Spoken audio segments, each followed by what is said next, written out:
constraint would be 4x1 plus 2x2 should not be greater than or should be less than or equal to 600. Kasi hindi pa pwedeng lumaki sa 600 ang ating x1 at x2 na fabricating hours.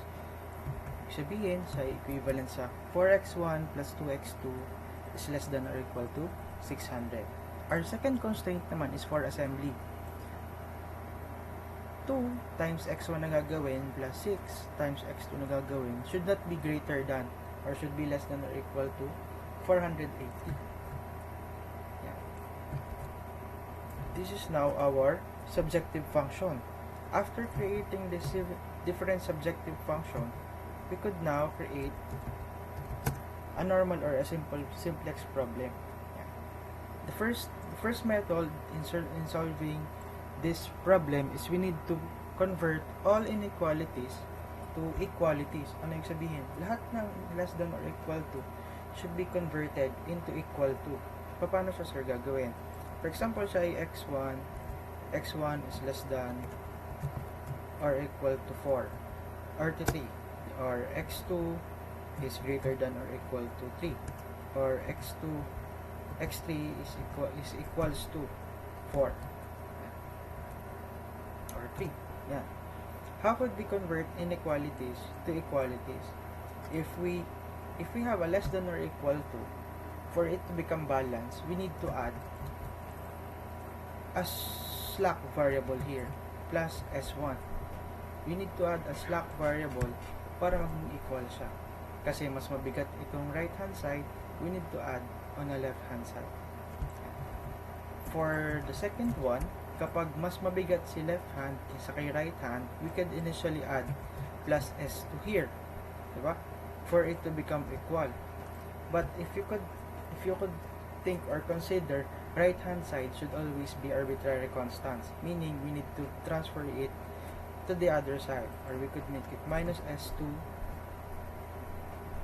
para maging constant na lang yung nasa kabilang side. But every time that you will be transferring a slack variable or a surplus variable, you will be adding an artificial variable.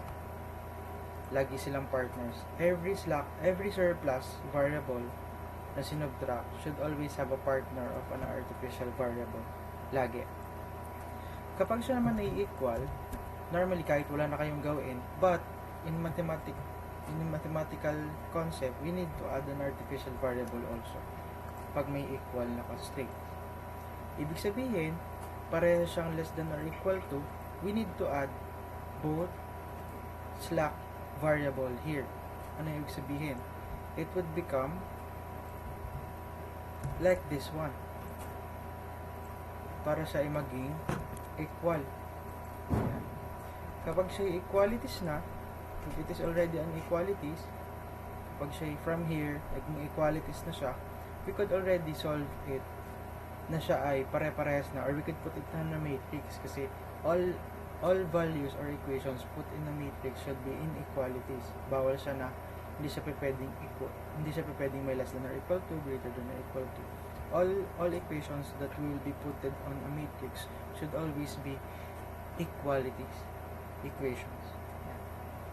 Meaning to say, kasi your subjective function and your objective function is interrelated, and any changes that you will be putting on your subjective function should be modified also to your objective function.